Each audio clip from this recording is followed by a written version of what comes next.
वर्ध्याच्या देवळी तालुक्यातील आंजी इथल्या शेतकऱ्याच्या शेतात जाण्यासाठी बांधलेल्या पाणंद रस्त्याची पहिल्याच पावसात दुरावस्था झाली आहे। सततच्या पावसानं या रस्त्याच्या निकृष्ट कामाचं पितळ उघडं पडलंय। आंजी अंदोरी इथं मे महिन्यात पाणंद रस्त्याची निर्मिती करण्यात आली। 1.5 किलोमीटर इतकी लांबी असलेल्या या रस्त्यावर 10 लाख रुपयांचा निधीही खर्च करण्यात आला। क्षेत्रीय पाणंद रस्ता समितीने इथं फलक लावून भूमिपूजन केलं। रस्ता बांधकाम करताना मुरुम योग्य पद्धतीने भरून त्याचं सपाटीकरण करणं अपेक्षित होतं, पण याचं कामच निकृष्ट झाल्यानं पहिल्याच पावसात हा रस्ता वाहून गेला। पेरणी, अंतर्मशागत, कापणी, मळणी अशा विविध कामांसाठी शेतात पोहोचणाऱ्या शेतकऱ्यांना पाणंद रस्ता वरदान ठरतो। पण हा रस्ताच वाहून गेल्यानं शेतात पोहोचायचं कसं असा प्रश्न शेतकऱ्यांसमोर निर्माण झालाय।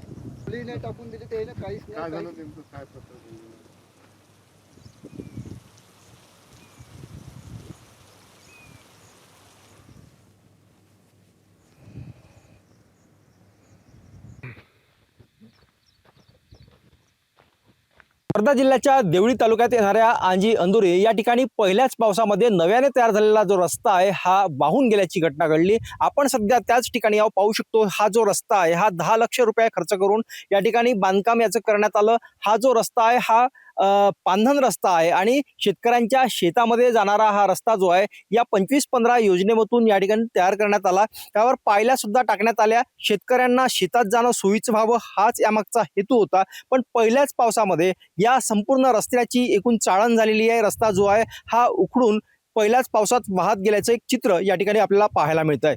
हा रस्ता कधी झाला, केव्हा तयार करण्यात आला आणि आता काय स्थिती आहे? एखादी महिना झालेला आहे या रस्त्याला। एका ठिकाणी पायल्या टाकलेल्या आहेत 3, एका ठिकाणी टाकायच्याच आहे ना। रस्ता आताच हे झाला, गिलगिला झाला। नाल्या व्यवस्थित नाही झाल्या, बांधकाम बरोबर नाही झालं त्याचं। कुठं चढ कुठं उतार केलेला आहे। ह्या रस्त्याची अवस्था आता सध्या जाण्याजोगतीच नाही आहे। ह्या रस्त्यात आता 1 महिना पूर्वी बनलेला आहे आणि ह्या पहिल्याच पाण्यामध्ये रस्ता वाहून जाण्याची कंडिशन आहे। आणि एका ठिकाणी तर पूल केला आहे पण तो पण कसणार आहे आणि दुसऱ्या ठिकाणी डोले टाकून आहेत, हे अजून टाकलेले नाही आहे। ज्या पद्धतीनं मुरुम जो आहे किंवा इथलं जे कन्स्ट्रक्शनचं काम आहे ते क्वालिटीचं करायचं होतं, ते केलं गेलं नसल्यामुळेच हा रस्ता वाहून गेला, अशीच एकूण जी तक्रार आहे ही या शेतकऱ्यांनी मांडली आहे। एकनाथ चौधरी, एबीपी माझा, आंजी अंदुरी, वर्धा।